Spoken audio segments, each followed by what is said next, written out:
Hey, how's it going, guys? So this is gonna be my honest review, 100% honest, paid full price for the kit of the Panthera electric start kit for the YZ250. And as you'll notice, it's not on here anymore.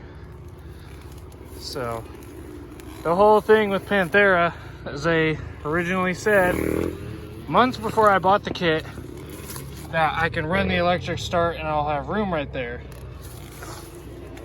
Couple issues right off the bat with the kit when I got it.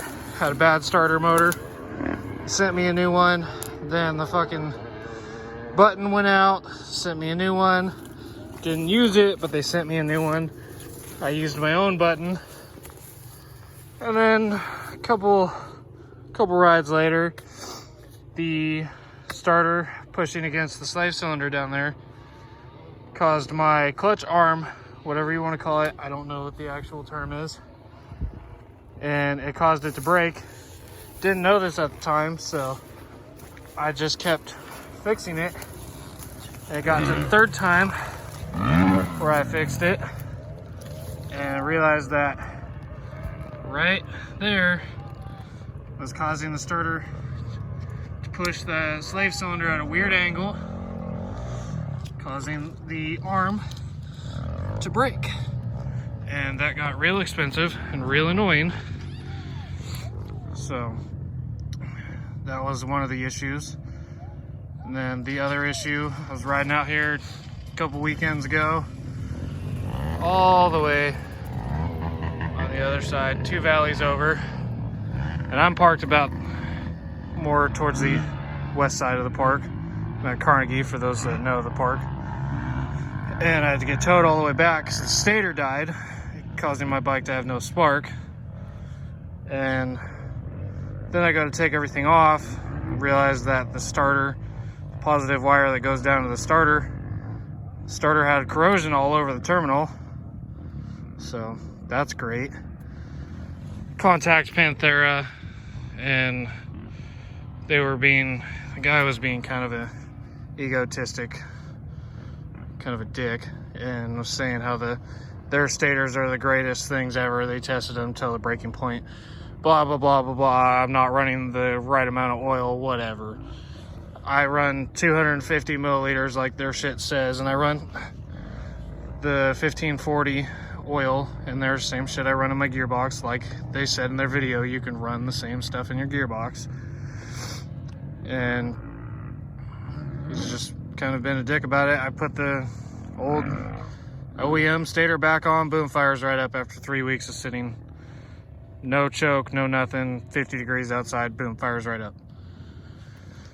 So that and all the other videos I've seen, there's one other guy in my area, friend of a friend, said he's had all kinds of issues with it and he removed it.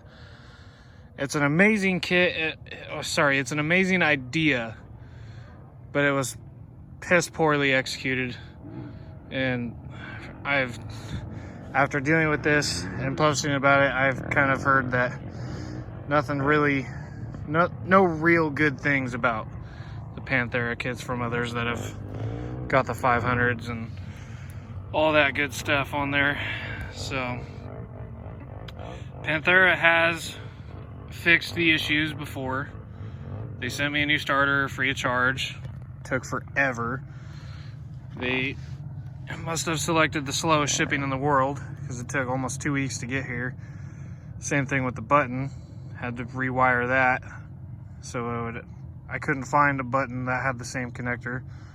And they didn't even have it long enough so I could run it on that side, like how KTM's come. They wanted it on the left side, which I know if you guys follow Trailbound or other friends of yours that run those electric starts on the left side and the kill switch on the right. I don't personally like that. They didn't even give you enough wire to choose. So I had to complain to them about that, and I had to extend the wires after this fucking button took a shit. But yeah, my overall review, don't buy it. They need serious R&D. It is not worth your money. You're better off kickstarting. put my fucking 8-ounce flywheel weight back on today. I've been riding since 8 o'clock this morning. It's like 4 o'clock now, and it's been great. The bike acts so much better with the little bit of flywheel weight. I don't know exactly how much it was. They said it was close to the GYTR flywheel weight, but after them telling me that I can run the hydraulic clutch and there's plenty of clearance, blah blah blah, I kind of don't really believe them on the weight that they quoted me when I initially emailed them. And I have not heard very many good things about other people's experiences, minus Highland Cycles had a couple issues. He had it fixed. He's been going on, the last time I talked to him, I think like 15 hours trouble-free. So he's been lucky so far, but I have not. I was not even able to put 5 hours on the kit by the time I just gave up on it. I had so many issues, it wasn't even worth it. Hopefully I can get my money back for this kit, but right now, as you guys can tell, I have lights on the bike. So the only thing out of that kit I'm using is the battery box, and the battery I bought is for over $1,000. It doesn't even come with a battery. But yeah, guys, don't buy it. It's a waste of money.